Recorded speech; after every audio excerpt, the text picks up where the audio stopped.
যাই হোক, বাদ মাগরিব থেকেই বিভিন্ন আলোচক তারা পবিত্র কোরআন এবং সেই সুন্নাহর আলোকেই আপনাদের কাছে আলোচনা পেশ করেছেন। মধ্যবর্তী সময়ে আপনাদের কাছে এসেছি পবিত্র কোরআন এবং সেই সুন্নাহর আলোকেই বর্তমান সময়কে সামনে রেখে গুটি কয়েক কথা শেয়ার করার জন্য। অনেকে মনে করেন যে ইসলামী আলোচনা সভা অনেক সময় তো হয়ে থাকে যে একটি মনোরঞ্জনের মাধ্যম, বা হয় কি হয় না, কথা বলেন? হয়। যে গ্রামে ইসলামী আলোচনা সভা তথা ধর্মসভা, মাহফিল, ওয়াজ এগুলো দেওয়া হয়, অনেক গ্রাম আছে সেই গ্রামে একটা তৃতীয় ঈদের মতো উদযাপন করা হয়, আছে না ভাই? শ্বশুর বাড়ির লোক, মেয়ের বাড়ির লোক যত আছে, মানে ঈদ যেমন ঠিক একইভাবে ওয়াজ মাহফিল এগুলোকে এনজয় করে, আছে না ভাই? আছে। আর কিছু কিছু বক্তা আছে তারাও চায় যে শ্রোতারা যা চাচ্ছে সেটাই বলি, চাই সেটা হিন্দি সিনেমার গান হোক অথবা হাস্য রঙ্গমঞ্চ যাই হোক না কেন। ভাই বলে কি বলে না, কথা বলেন? মানে শ্রোতাদের উপরে ডিপেন্ড করে শ্রোতারা যা শুনতে চায় বক্তা সেটাই বলতে চায়, কারণ তাকে মাঠ ধরে রাখতে হবে, পরবর্তী বছরে যেন তাকে আবার দাওয়াত দেওয়া হয়, তার এই চিন্তায় থাকে, আছে না নাই, কথা বলেন? তার জন্য ইসলামী আলোচনা সভাগুলোকে, এই ইলমের ময়দানগুলোকে আজকে হাস্যরস করা হয়েছে কি হয় নাই? হাস্যরস করা হয়েছে। মনে রাখবেন, আহলে হাদিস সমাজকে এই জাহেলিয়াত থেকে দূরে থাকতে হবে। তাদের সঙ্গে যেন কোনোভাবেই এই ইলমের ময়দান, এই মার্কাজ যেখান থেকে ধর্ম প্রচার করা হয়, ইসলাম প্রচার করা হয়, ইসলাম ব্যতীত ইসলাম প্রচারের জন্য যা যা প্রয়োজন আপনি বলতে পারেন, কিন্তু এই মঞ্চটাকে রঙ্গমঞ্চ বানিয়ে দেবেন, এটা হতে পারে না। বিশেষ করে আহলে হাদিসদের এই ইলমের ময়দানটা, এটা কখনোই তাদের সাদৃশ্য করা যাবে না। আজকে যে বিষয়ে আলোচনা করব সংক্ষিপ্ত পরিসরে, আজকের আলোচ্য বিষয় সালাত। কি বললাম? সালাত মানে কি ভাই? মাশাআল্লাহ, সকলে জানেন দেখছি। সালাত মানে কি ভাই? সালাত মানে নামাজ। মাশাআল্লাহ। আচ্ছা, সালাত মানে আমরা বুঝি নামাজ। আচ্ছা, সালাত এটা ফার্সি ভাষা। কোন ভাষা? এটা ফার্সি ভাষা। মিসবাউল লুগাত 167 নম্বর পৃষ্ঠায় সালাতের অর্থ করা আছে তিনটে। সালাত মানে দোয়া। কি বললাম? দোয়া। সালাত মানে রহমত, আর সালাত মানে হচ্ছে ক্ষমা। কয়টা অর্থ পেয়েছেন বলেন? এক, সালাত মানে দোয়া, সালাত মানে রহমত, সালাত মানে হচ্ছে ক্ষমা। আর আমরা সালাত মানে যেটা বুঝি নামাজ, এটা ফার্সি ভাষার অনুবাদ। কোন ভাষা? ফার্সি ভাষা। কেন আমাদের মধ্যে এই সালাত নামাজ হয়ে গেল? কারণ একটাই ভারত, বাংলাদেশ, পাকিস্তান যখন সব একসঙ্গে ছিল, সেই সময় ভারতের রাষ্ট্রীয় ভাষা ছিল ফার্সি। আর ওই সময়তে মুসলিম ওলামারা তারা আরবিকে অনুবাদ করতো ফার্সি দিয়ে। কি দিয়ে? ফার্সি দিয়ে। আর ভারতবর্ষের রাষ্ট্রীয় ভাষা ছিল ফার্সি। এই জন্য আরবি অনেক শব্দগুলোই আমাদের মধ্যে চলে এসেছে ফার্সি ভাষাতে। যে সালাত হয়ে গেছে নামাজ, জান্নাত হয়ে গেছে বেহেশত, বা আছে না নাই? বেহেশত। যেটা দোজখ ওটা কি থেকে এসেছে? জাহান্নাম। আর যেটা সিয়াম ওটা হয়ে গেছে রোজা। মানে অধিকাংশই শব্দগুলো এটা ফার্সি থেকে, পারস্য দেশ থেকে আগত শব্দ। এটা কোরআন বা সুন্নাতে এই নামগুলো পাবেন না। কোরআনে নামাজ পাবেন না, কোরআনে কি পাবেন? সালাত। আল্লাহ সুবহানাহু ওয়া তাআলা পবিত্র কোরআনে একাধিক জায়গাতে বলেছে, আকিমিস সালাহ, তোমরা সালাত কায়েম করো। সালাতের তিনটি অর্থ: এক দোয়া, দুই রহমত, তিন নাম্বার ক্ষমা। সালাত এমন একটি ইবাদত যে ইবাদতের মাধ্যমে বান্দার সঙ্গে আল্লাহর একটা কানেকশন হয়। কার সঙ্গে বলেন তো ভাই? আপনি একজন বান্দা, আল্লাহ সৃষ্টি বস্তু, নিছক কোনো কিছু অস্তিত্ব আপনার নেই। আল্লাহ সুবহানাহু ওয়া তাআলা আপনার স্রষ্টার সঙ্গে যদি কথা বলতে চান, তাহলে আপনাকে কি করতে হবে? সালাত তথা নামাজে দাঁড়াতে হবে। আমাদের ভাষাতে নামাজে দাঁড়ালে আল্লাহর সঙ্গে আপনি কথা বলতে পারবেন।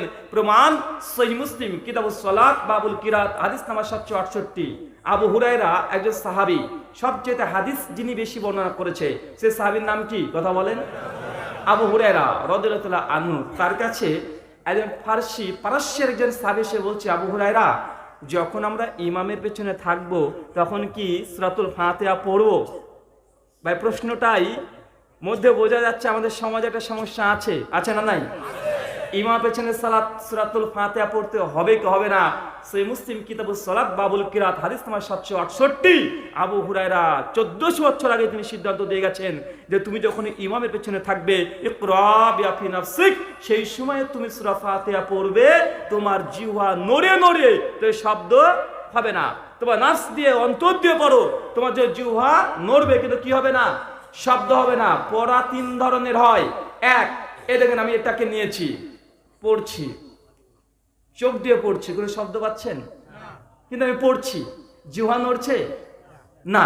তবে পড়ছি কি পড়ছি না কথা বলেন? পেপারে কাগজ পড়ি, এটা হচ্ছে এক ধরনের পড়া। দুই, আমি পড়ছি, জিহ্বা নড়ছে কিন্তু শব্দ হচ্ছে না।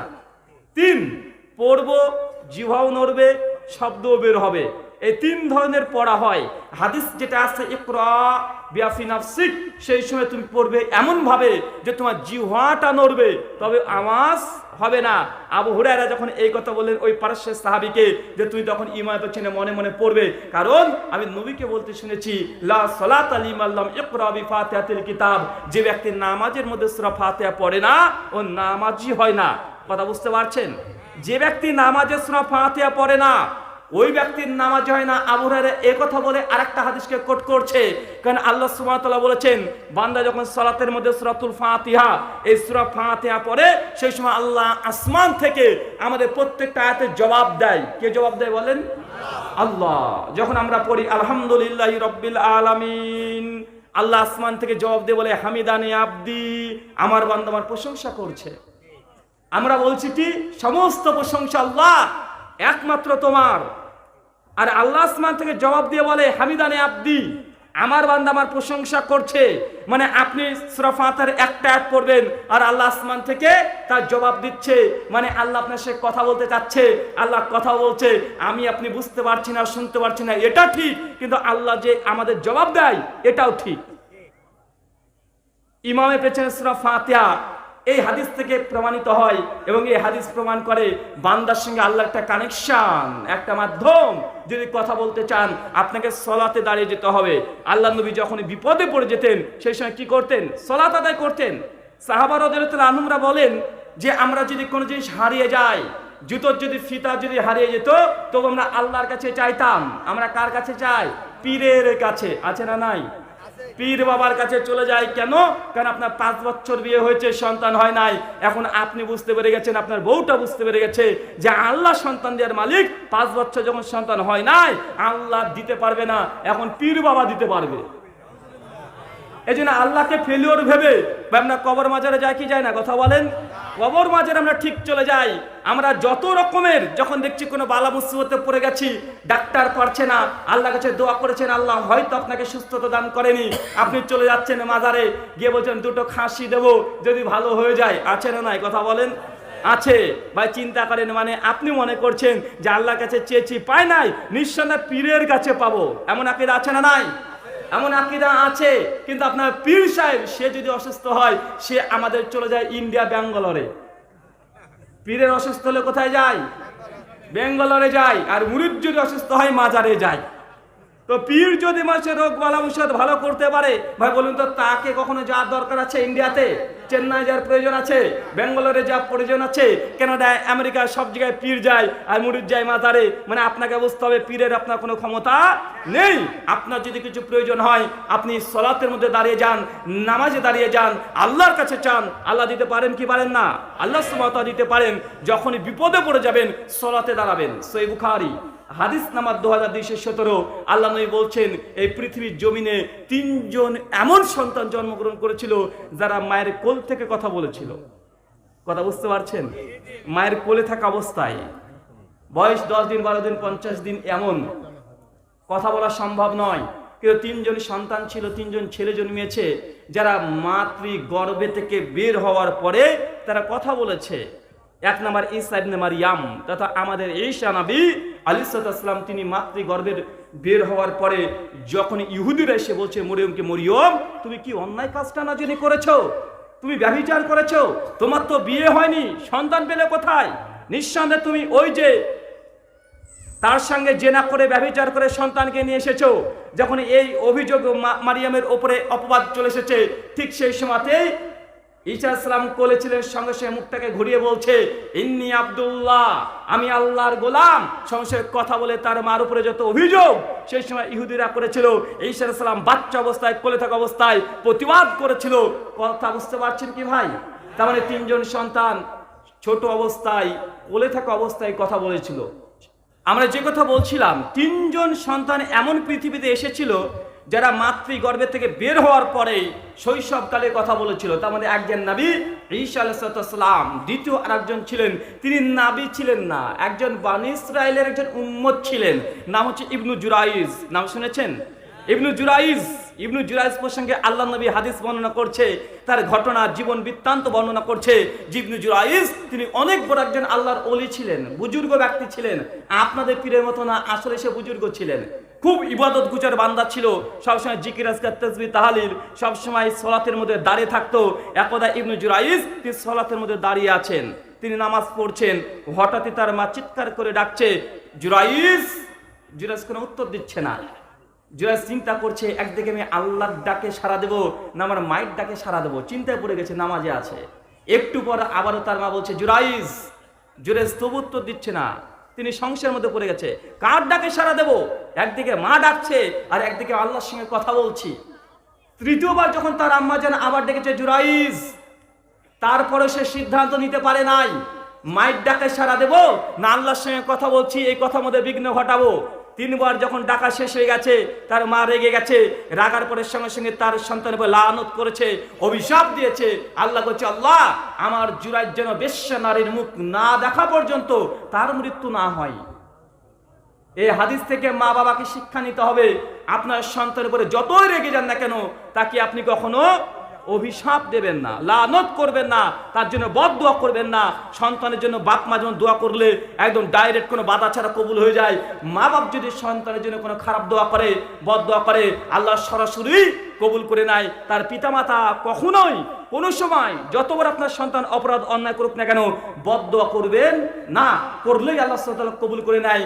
এইভাবে তার মা তারপরে অভিশাপ দিয়েছে। কয়েকদিন পরে একজন নারী জঙ্গলের মধ্যে ছিল, আর জুরাইজ যেখানে ইবাদত বান্দেগি করতো, একটা জঙ্গলের মধ্যে একটা মসজিদ আছে, সঙ্গে সঙ্গে একজন মেয়ে চলেছে ইবনে জুরাইজের সঙ্গে কথোপকথন শুরু করেছে।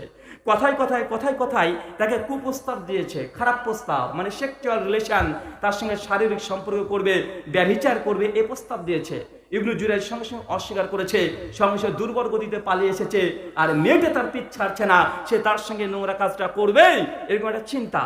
মেয়েটা যখন কাম আরো বেশি জেগে গেছে, সঙ্গে সঙ্গে রাস্তায় যেতে যেতে দেখছে একজন রাখাল, ওই রাখালকে গিয়ে বলেছে, রাখালের সঙ্গে শারীরিক সম্পর্ক করে ফেলেছে মেয়েটা। কিছুদিন পর মেয়েটা গর্ভবতী হয়, প্রেগনেন্ট হয়ে যায়, বাচ্চাও প্রসব করে। আর গ্রামের মানুষ তখন দেখছে এই মেয়েটা বিবাহিত না, এ বিয়ে করেনি, এর সন্তান এলো কোথা থেকে? মেয়েটাকে গোটা গ্রামের মানুষ এসে ঘিরে ধরেছে, বলো এই সন্তান কার, কে সন্তানের বাবা? যখন তাকে প্রশ্ন করতে লেগেছে, মেয়েটা বাঁচার জন্য এবং জুরাইজকে ফাঁসানোর জন্য নাম দিয়েছে ওই জুরাইজ যে মসজিদে আছে, সালাত আদায় করছে, ও হচ্ছে এই সন্তানের বাবা। গ্রামের মানুষ বলছে, বলে কি? জুরাইজকেও না দেখেছি, সে বড় আল্লাহর ওলি, সারাদিন সালাতের মধ্যে দাঁড়িয়ে থাকে, নামাজ পড়ে, জিকির আজকার তাসবিহ তাহলিল করে, এই নোংরা কাজটা এই ব্যক্তি করেছে, তাকে আমরা এত ভালো ব্যক্তি ভাবতাম। সমস্যা গ্রামের মানুষ দল বেঁধে চলে গেছে মসজিদে, ইবনে জুরাইজকে হিড় করে টানতে টানতে বাইরে বের করেছে, বের করে বেধড়ক গালিগালাজ উল্টাপাল্টা মারতে শুরু করে দিয়েছে। ইবনে জুরাইজ তখন বলছে, আমাকে কিছুক্ষণ সময় দাও। যখন বলছে সময় দাও, তাকে যখন সময় কিছুক্ষণ দেওয়া হয়েছে, সমস্যা ইবনে জুরাইজ তিনি সালাত তথা নামাজে দাঁড়িয়ে গেছে। কিসে কথা বলেন? নামাজে দাঁড়িয়ে গেছে। নামাজে দাঁড়িয়ে যাওয়ার পরে সালাত আদায় করেছে, খুব সুন্দরভাবে আল্লাহর কাছে দোয়া করেছে। আল্লাহ বিভিন্ন রকম দোয়া করার পরে ইবনে জুরাইজ সঙ্গে সঙ্গে চলে এসেছে, এসে ওই ছেলের কাছে চলে গেছে। ওই যে মেয়েটার কোলে যে ছেলেটা ছিল, ওই মেয়ের কাছে চলে গিয়ে ছেলেটাকে বলছে, এই ছেলে, এই বালক, তোমার পিতাকে? যখন ইবনে জুরাইজ এই প্রশ্ন করেছে বাচ্চা ছেলেটাকে, সঙ্গে সঙ্গে বাচ্চা ছেলে মুখটাকে ঘুরিয়ে বলছে, আমার বাবা অমুক জায়গাকার, অমুক একজন ছাগলের রাখাল, ও হচ্ছে আমার বাবা। যখনই এই কথা বলেছে, সঙ্গে সঙ্গে ইবনে জুরাইজের প্রতি যে মিথ্যা অভিযোগ, সমস্ত অভিযোগগুলো একদম শেষ হয়ে গেল। ভাই বলুন তো এটা কিসের ক্ষমতা? কথা বলেন। সালাত, নামাজ। নামাজ সে সালাতে ছিল, আল্লাহর কাছে দোয়া করেছে। আল্লাহ কেন বান্দা যদি সালাত আদায় করে, আল্লাহর কাছে দোয়া প্রার্থনা করে, বা আল্লাহ কবুল করতে পারেন কি পারেন না? আল্লাহ সুবহানাহু ওয়া তাআলা কবুল করতে পারে। আমরা বিপদে পড়লে মসজিদে যাই না, কোথায় যাই? মাজারে যায়। আরে মুসলমানের বাচ্চারা আসার কথা ছিল আল্লাহর ঘর মসজিদে, ও চলে যাচ্ছে কোথায়? মাজারে। প্রত্যেকটা জিনিস আজকে এটা হচ্ছে, মনে রাখবেন সালাত হচ্ছে এমন একটি ইবাদত, মানুষ যদি বিপদে পড়ে এই বিপদ সালাত নামক ইবাদত আপনাকে বিপদ থেকে উদ্ধার করতে পারে। সালাত হচ্ছে এমন একটি ইবাদত যে ইবাদত আল্লাহ সুবহানাহু ওয়া তাআলা দুনিয়াতে ফরজ করে নাই। কোথায় ফরজ করেছে? আসমানে। কোথায়? আসমানে। হজ কোথায় ফরজ হয়েছে? দুনিয়াতে। কিসের মাধ্যমে? কোরআনের আয়াতের মাধ্যমে। জিবরিল আলাইহিস সালাম তিনি কোরআনের আয়াত আসমান থেকে নিয়ে এসে আমাদের নবীকে দিয়েছে, আর জমিনে এই হজটাকে ফরজ করা হয়েছে। সিয়াম, রোজা, এটাও দুনিয়াতে ফরজ হয়েছে। পবিত্র কোরআন সূরা বাকারা 2 আয়াত নং 83 আল্লাহ সুবহানাহু বলছেন, ইয়া আইয়ুহাল্লাযীনা আমানু, হে বিশ্বাসীগণ, কুতিবা আলাইকুমুস সিয়াম, তোমাদের উপরে রোজাকে আজ থেকে আমি ফরজ করে দিলাম। রোজা ফরজ কোথায় হয়েছে? দুনিয়াতে। যাকাত কোথায় ফরজ হয়েছে? দুনিয়াতে। দান, সাদকা, ইসলামের যত বিধান আছে শুধুমাত্র সালাত ব্যতীত সব দুনিয়াতে ফরজ হয়ে গেছে। কিন্তু যখন সালাতের বিষয়ে এসেছে, কারণ সালাত এমন একটি ইবাদত যেটা বান্দার সঙ্গে আল্লাহর ডাইরেক্ট কানেকশন, মাঝখানে আল্লাহ কোনো ভাই নাই। এই জন্য আল্লাহ ফেরেশতা জিবরাইলকে বলে নাই, জিবরাইল যাও কোরআনের আয়াত নিয়ে যাও, আমার নবীকে সালাত ফরজ করে দাও। এই কথা আল্লাহ বলেনি, বরং বলেছে জিবরিল যাও স্বয়ং আমার নবীকে আমার কাছে নিয়ে চলে আসো। সহিহ বুখারী কিতাবুস সালাত হাদিস 349, আল্লাহর নবীকে আল্লাহ মিরাজে নিয়ে গেছে, জান্নাত দেখেছে, জাহান্নাম দেখেছে, ফেরার সময় সালাতটাকে ফরজ করে দিয়েছে। ভাই সালাত কোথায় ফরজ হয়েছে? দুনিয়ায় না আসমানে?